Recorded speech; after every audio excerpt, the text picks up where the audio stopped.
As a small business owner who is just getting started, probably maybe you find yourself struggling with being consistent with whatever you're doing.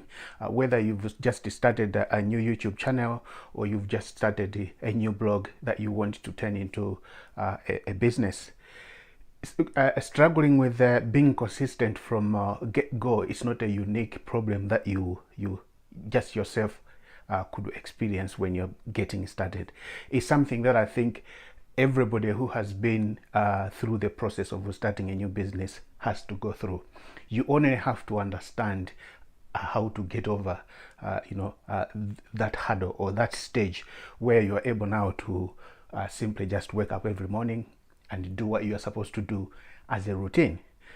And it came as a shock to me that even some of the things that I love doing, I still struggled with the idea of being consistent.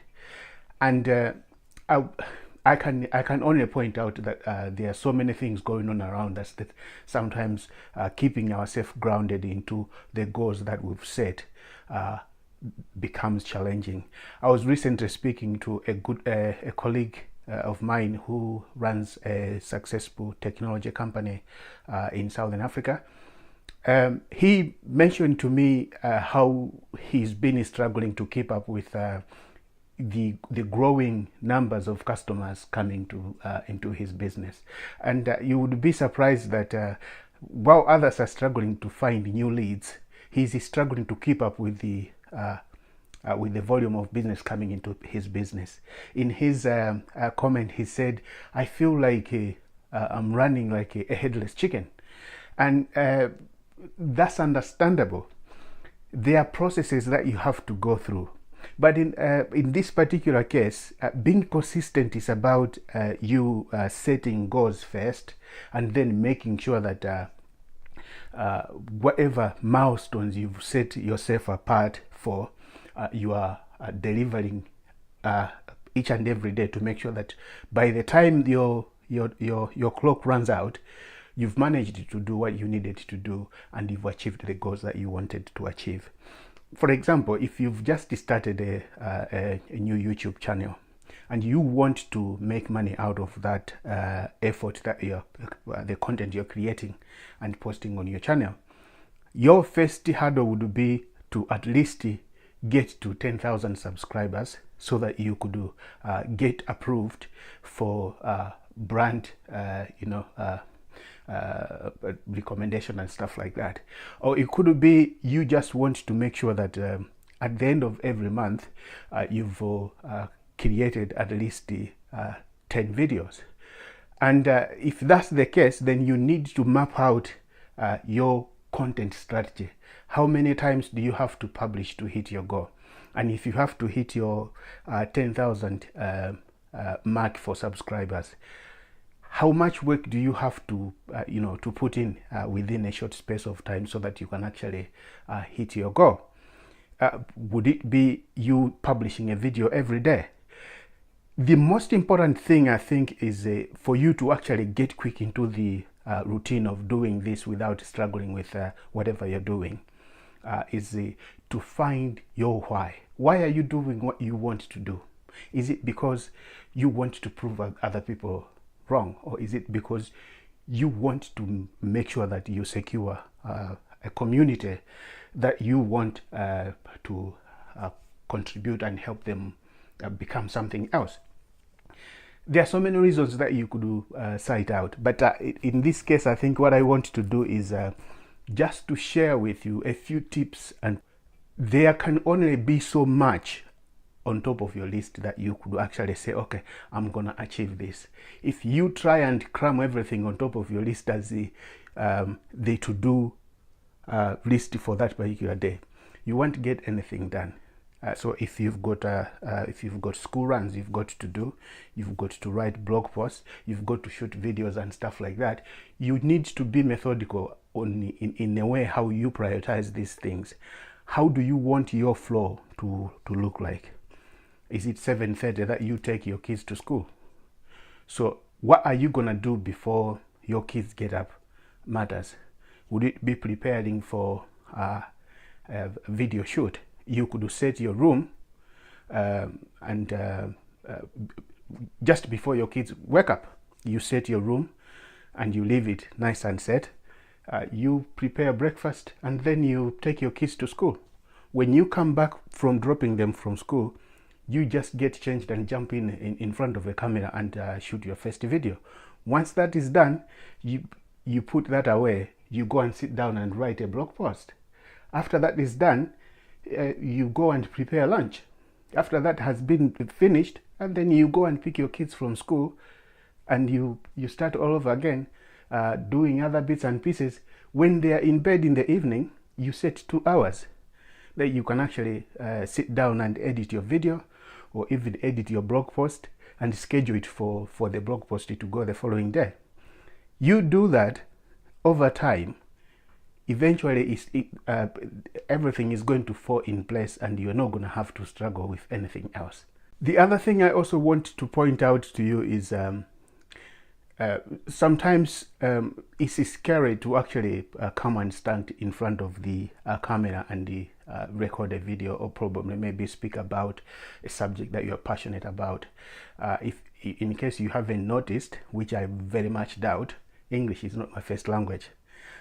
I've had to learn English, and it has taken me pretty much years of practice to actually be able to speak, and I still struggle with that.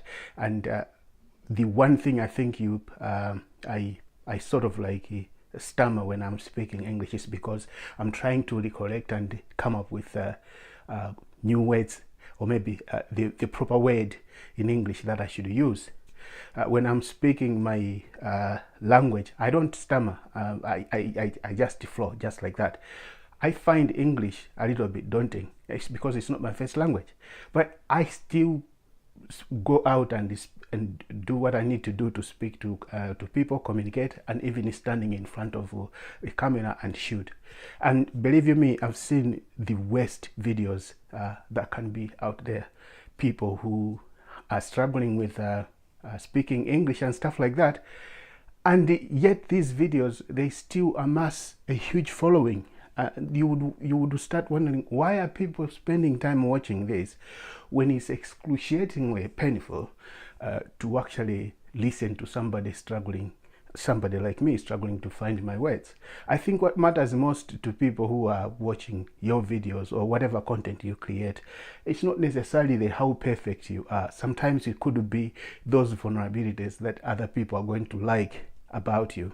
So don't go out there and start giving yourself excuses that you're not going to be able to stand in front of the camera because you're not good enough, or maybe because you think you know very little about the subject that you're talking about.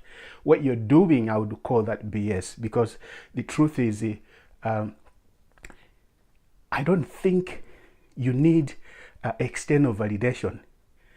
Self-validation is what you need. People talk about confidence.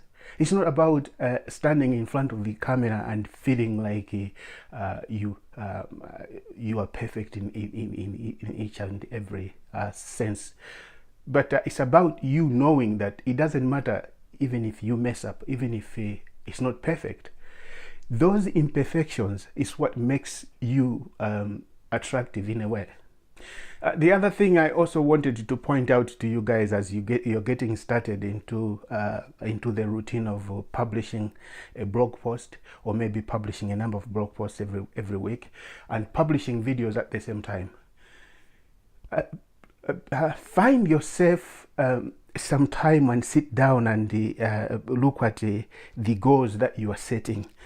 Are you committing to meeting a few little variables that I think you could call them milestones? For example, you have 4 weeks in a month. If you could publish 6 videos every month, by the end of 10 months, you would have about 60 assets making money for you every day. It doesn't matter whether maybe it's gonna take 150 videos for you before your YouTube channel or your business model becomes profitable. But if you know what you need to do to get to a point where now you are successful in whatever you're doing, set milestones. Milestones is what is going to set you apart from anybody who is just waking up, flipping their camera and shooting videos just like that. But the first thing you need to understand in this whole thing is being consistent. Consistency is going to help you to be trustworthy. People will actually come to your channel and they are going to find you being somebody they can equally follow. Because if you say every Tuesday I publish a video about how to manage money, and on Friday I publish a video about how to create awesome content for your blog as well as for your YouTube, you have just created yourself a set of people who are interested in learning how to manage money to come and meet you every Tuesday. They're looking forward to seeing your video. They're looking forward to see what you've created for them every Tuesday. And when it comes to Friday, it's the same thing. People would be looking forward to seeing your video that's coming out on Friday, telling them what they need to do to better themselves when they're publishing their blog posts and stuff like that. That's what's gonna get you to the finishing line. You need to find yourself and surround yourself with a group of people who are like-minded. It's a shift of mindset that's gonna help you to stay on course in terms of what you're doing.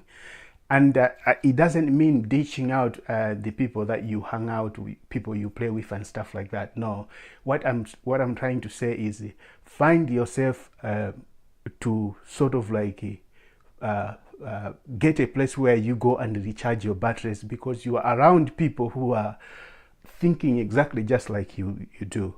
We have a group ideas on how to move a newbie from not knowing anything to earning up to between $350 to $750 within 90 days. And then from there, moving that newbie from earning that $750 to earning at least $10,000 within 24 months. This group is on Facebook, and we meet at least once every Wednesday. We have Q&A sessions, we have webinars, and we share tips and tricks that are working in our respective endeavors that we are doing online, whether it's creating content or how we are ranking, how we are doing local leads, how we are advertising using Facebook and stuff like that.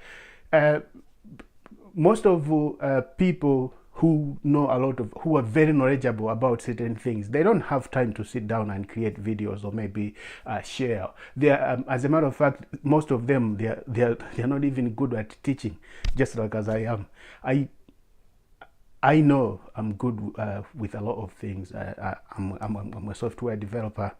I know a lot about marketing and stuff like that.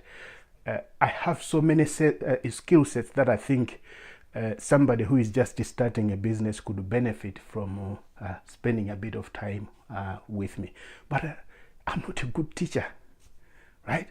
And that makes it very difficult for me to sort of like do some of the things that a normal person who is passionate about teaching and who is very meticulous with teaching. But I still do this because I know there are people relying on me to jump on in front of the camera, share with them some of the tips and tricks that I know about what we are doing. And in that community, if I don't show up on Wednesday, people feel let down. We've got just over 5,000 members in that group, and we are still growing. Not everybody shows up and commits to every Wednesday, but if you can make it a time to show up at least once or twice every month and get your batteries charged, it's gonna do your business good than you think. Sometimes people who create hurdles or maybe who trip us along the way and we slack, it's people who are around us. You have to understand the way how we think as entrepreneurs and the way how somebody thinks who hasn't got the entrepreneurial mindset, it's different. So you just have to find a balance and make sure that you make a bit of time to go and hang out with people who can call you out when you're not doing what you need to do. So if you don't have anybody to hold you accountable for whatever you're doing, it doesn't matter. You are gonna think you're doing better, but in true sense, other people, when they look over you, they say, oh geez, he's messing up. So make sure that you find a Facebook group or a community that you can go to in your niche. It doesn't have to be my group, but if you want to join my group, there should be links below this video where you could click and go and join into that group. We've got 2 levels. We've got an all access group, and then we've got a closed group where sort of it's a mastermind